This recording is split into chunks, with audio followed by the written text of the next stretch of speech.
Hi friends, welcome back to my channel.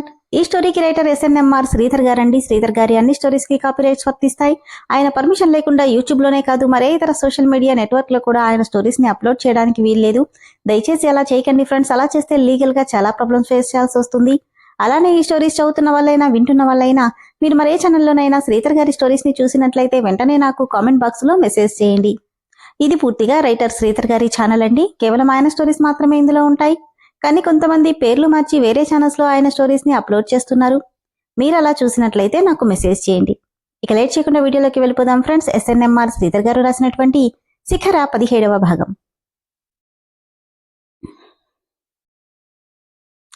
Please mummy, please please, నువ్వే ఎలాగైనా డాడీని ఒప్పించాలి అంటూ సంధ్యని బ్రతిమాలుతున్నాడు సుదీప్. నేనేం చెయ్యన్రా, మీ అన్నయ్య మాట్లాడతానన్నాడుగా, చూద్దాంలే. అది కాదమ్మా, అన్నయ్య చెప్పినా డాడీ వినడు. ఆయన నువ్వు చెప్తే తప్ప ఇంకెవ్వరు చెప్పినా వినే ఛాన్సే లేదు. అది కాదు సుదీప్, ఢిల్లీలో బానే ఉంది కదా, నువ్విప్పుడు బెంగళూరు వెళ్ళి చదివినా పెద్ద తేడా ఏముంది? అది కాదమ్మా, అక్కడైతే అన్నయ్య ఉంటాడు. ప్లీజ్ మమ్మీ ప్లీజ్ అంటూ గెడ్డం పట్టుకుని బతిమలాడుతుంటే ఇంతలో సంధ్యా సంధ్యా అంటూ శరత్ గొంతు వినపడగానే, అమ్మో డాడీ వచ్చేశారు. మామ్ ప్లీజ్ నువ్వే ఎలాగైనా ఒప్పించాలి. సర్లే మాట్లాడతాను అంటూ శరత్ దగ్గరికి వెళ్ళింది సంధ్య. నాకోసం ఎవరైనా వచ్చారా సంధ్య? లేదండి. సరే అని వెళ్ళిపోతుంటే, చెప్పు మమ్మీ ప్లీజ్. ఆగరా, ఏంటి తల్లి కొడుకులిద్దరు గుసగుసలాడుతున్నారు అంటూ వెళ్లేవాడు కాస్త వెనక్కి తిరిగాడు శరత్. అదేం లేదండి, మన సుదీప్ బెంగళూరులో చదువుకుంటానంటున్నాడు. ఆల్రెడీ నీ కొడుకు చెప్పాడు, కానీ అంత అవసరం ఏముంది? ఇంకొక 1 year కదా. ప్లీజ్ డాడ్, నేను అన్నయ్య దగ్గరే చదువుకుంటాను. తను లేక నాకు లోన్లీ ఫీలింగ్ వస్తుంది. ఎందుకొస్తుంది? నువ్వేం ఖాళీగా ఉన్నావా? ఎక్కడికెళ్ళావంటే మీ అన్నయ్యలాగా ఎందుకు పనికి రాకుండా పోతావు అని సీరియస్గా అన్నాడు శరత్. ఇదిగో, ప్రతిదానికి నా కొడుకుని అన్నారంటే బాగోదు చెప్తున్నా. వాడికి వీడి మీద ఇంట్రెస్ట్ లేదు. అయినా మీరు చెప్పారని వెళ్ళాడు, అది అర్థం చేసుకోరేంటి అని సిద్ధు తరపున వకాల్తా తీసుకుంది సంధ్య. వాణ్ణొక్క మాట అనకూడదు, గయ్యమంటూ వచ్చేస్తావు. అందుకదా వాడిలా తయారయింది. అయినా వాడేం చేశాడో నువ్వు మర్చిపోయావేమో, నాకు బాగా గుర్తుంది అని శరత్ కోపంగా చెప్తుంటే, బాధగా అయిపోయిన దాన్ని తలుచుకొని లాభమేంటండి అంది సంధ్య. డాడ్, నేనిక్కడ చదువుకుంటాను, మీరు అన్నయ్యని ఏమీ అనకండి అని సుదీప్ దిగాలుగా అంటే, ఇద్దరూ ఆ మొహాలు కాస్త మార్చండి. ఇప్పటికిప్పుడు సీట్ రావడం అంటే కష్టం. ఇంకో 2 నెలలు ఆగు అన్నాడు శరత్ వాళ్ళిద్దరినీ చూడలేక. Thank you dad, thank you so much అంటూ సంతోషంగా శరత్ని గట్టిగా హక్ చేసుకుని వెళ్ళిపోయాడు సుదీప్. ఏంటి మేడం, హ్యాపీనా అంటూ సంధ్య దగ్గరికి వస్తే, వాణ్ణి పంపిస్తాననుకున్నప్పుడు నాకు కోపం తెప్పించడం ఎందుకో అని చిరుకోపంగా అడిగింది సంధ్య. దగ్గరికొస్తూ, నా సంధ్య కోప్పడితే చాలా ముద్దుగా ఉంటుంది అంటూ బుగ్గలు పట్టుకుని చెప్తుంటే అప్పుడే లోపలికొచ్చాడు సుదర్శన్. చిన్నగా దగ్గడంతో ఇద్దరూ దూరం జరిగారు. రెండన్నయ్య, మీకూడా కాఫీ తీసుకురానా? వద్దులేమ్మా, తాగే వచ్చాను అని. బావగారు, రేపు మనం సైట్కి వెళ్ళాలి. గుర్తుంది, అక్కడేదో మతలబ్ జరుగుతుందని కాంట్రాక్టర్ ఫోన్ చేస్తున్నాడు. కానీ దానికి మీరెందుకు బావగారు, నేను లేనా? పర్వాలేదు సుదర్శన్, అన్నీ నీకే వదిలేయాలని లేదు కదా, రేపు నేను వెళ్తానులే. నన్ను కూడా రమ్మంటారా? వద్దులే, నేనొక్కడిని వెళ్తాను అని ఫస్ట్ ఫ్లోర్కి వెళ్తూ, సంచా కాఫీ తీసుకునిరా అని అరిచాడు. ఇప్పుడే తీసుకొస్తానండి. థ్యాంక్ యూ డియర్ అంటూనే పైకెళ్ళిపోయాడు శరత్. సుజాత సంతోషంగా వాళ్ళని చూస్తుంటే, మీ అన్నయ్యకి వయసు వచ్చినా ఇంకా కుర్రచేష్టలు పోలేదు అని వెటకారంగా అన్నాడు సుదర్శన్. అలా ఎందుకనుకోవాలండి, అది వాళ్ళ అన్యోన్యత. అన్యోన్యత. ఇలాంటి పెళ్ళాముంటే 100 ఏళ్ళొచ్చినా పడిచోడ్లానే కనిపిస్తారు. కానీ నీలాంటిది భారీగా వస్తే 30 ఏళ్లకే ముసలోడైపోతాడు అని చెప్పి సుజాతని అసహ్యంగా చూస్తూ వెళ్ళిపోయాడు Sudarshan. May I coming sir? Yes Sona, coming అని సిద్ధు అనడంతో పేపర్ వెయిట్ని తిప్పుతూ, నాకు హెల్ప్ కావాలి సోనా అని అడిగాడు సిద్ధు. ఏడుపు మొహంతో, ఏంటది? ఎందుకా ఏడుపు? ఆ శిఖర నన్ను కొట్టింది, అది చెప్పినా ఏమీ చేయలేదు, ఏమీ అనలేదు అని ఏడుస్తుంటే, ఏడవకు, నిన్ను పిలిచింది అందుకే. ఏంది, ఏం చేయాలి? దానికి బుద్ధి చెప్పాలంటే నోటితో చెప్పలేం. నువ్వు నోరు తెరిస్తే అది చెయ్యి లేపుతుంది.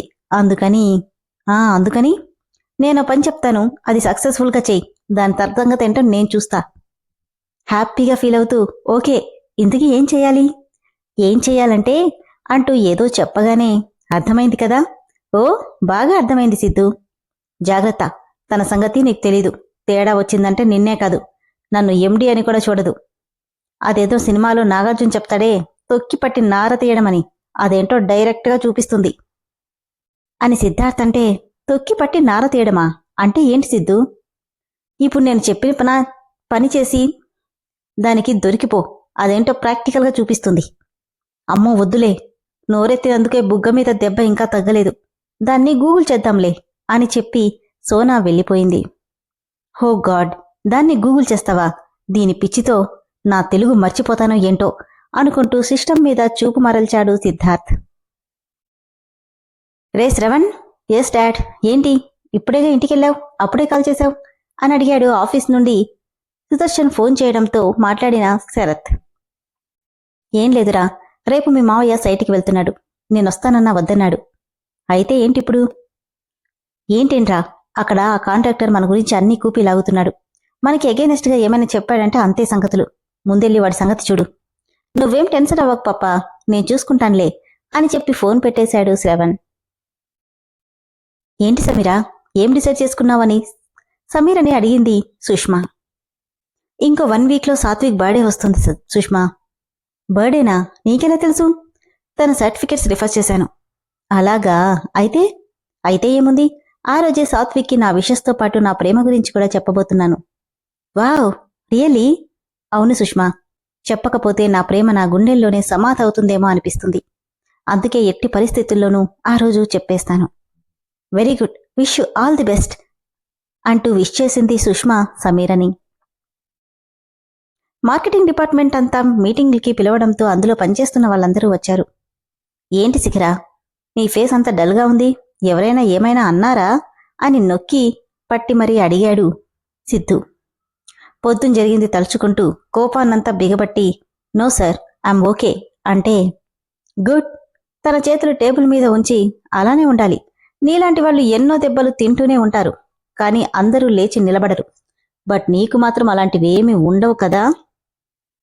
అంటే నేను నీలా జాబ్ చేసే వాళ్ళ గురించి చెప్తున్నా అని కోపంగా చెప్తుంటే విసురుగా పైకి లేచిన శిఖర, ఎందుకుండాలి సార్, ఏనుగు రోడ్డు మీద వెళ్తుంటే మొరగడం కుక్కకి అలవాటు. ఏనుగు ఎత్తును అందుకోలేక కుక్క మొరుగుతుంది, అది మొరుగుతుంది కదా అని నడవడం మానేస్తే గమ్యం చేరలేదు. నేను కూడా అంతే, ఆ కుక్కని అంటూ నొక్కి పలుకుతూ ఎడమకాలితో తన్ని మరీ నా గమ్యాన్ని చేరుతాను తప్ప ఎవడో ఏదో అన్నాడని పట్టుకున్నాడని ఆగిపోయే రకాన్ని కాదు అని శిఖర కోపంగా చెప్పింది. సిద్ధు మనసులో, ఎంత పొగరే నీకు, నన్ను కుక్క అంటావా, చెప్తాని సంగతి అని పైకి మాత్రం గుడ్, అలానే ఉండాలి. ఇలానే ఉంటాను సార్, లేదంటే నీలాంటి వాళ్ళు తొక్కడానికి రెడీగా ఉంటారు. అందరూ సిద్ధార్థ్ని అలా అనగానే షాక్ అయి చూస్తుంటే, అదే నేనంటున్నది సార్ లాగా కోట్లకి పడిగినెత్తిన వాళ్ల గురించి అంటూ నవ్వుతూ సరిచేసింది శిఖర. కృష్ణమూర్తి కలగజేసుకుని, సరిగ్గా చెప్పావమ్మా, ఇలాంటి విషయాల్లో జాగ్రత్తగా ఉండాలి అన్నాడు. థ్యాంక్ యూ సార్ అని ఇంతకీ ఎండీ గారు ఎందుకు పిలిచారో చెప్పనేలేదు. కోపాన్ని అణుచుకుంటున్న Siddharth, please be seated miss Shikhara అని, ఫ్రెండ్స్, కొద్ది రోజులుగా మార్కెటింగ్ సరిగా లేదని నాకు అనిపిస్తుంది. అలాంటిదేం లేదు బాబు, అంతా బానే ఉంది అని కృష్ణమూర్తి అంటే, లేదు కృష్ణమూర్తి గారు, ఈ ఇయర్ టర్న్ ఓవర్కి లాస్ట్ ఇయర్ టర్న్ ఓవర్కి చాలా డిఫరెన్స్ ఉంది.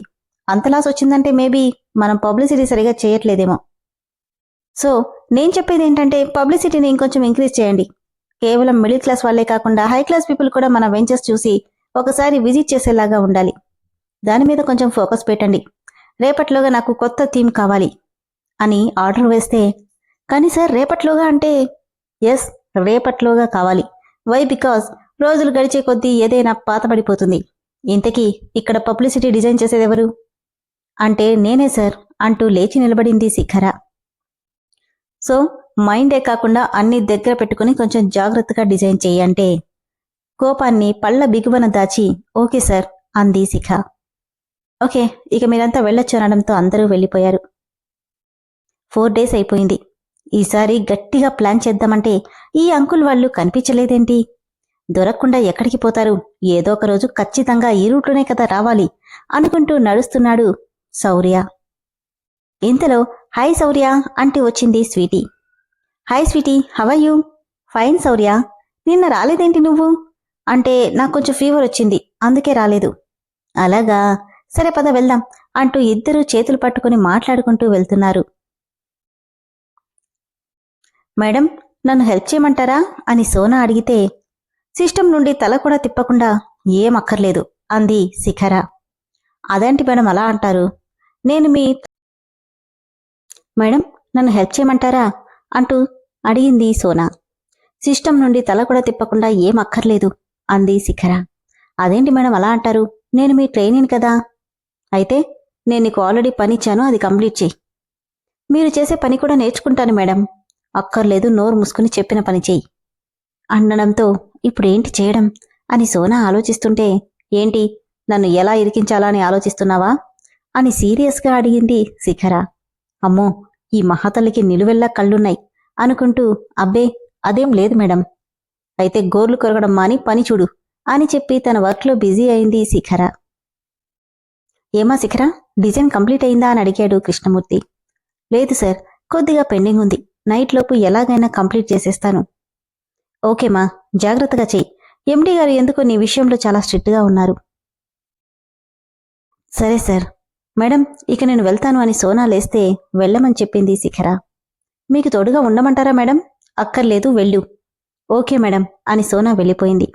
దాదాపు నైట్ వరకు కూర్చొని తన వర్క్ మొత్తం దాదాపుగా కంప్లీట్ చేసేసింది శిఖర. అప్పటికి టైం 9:30.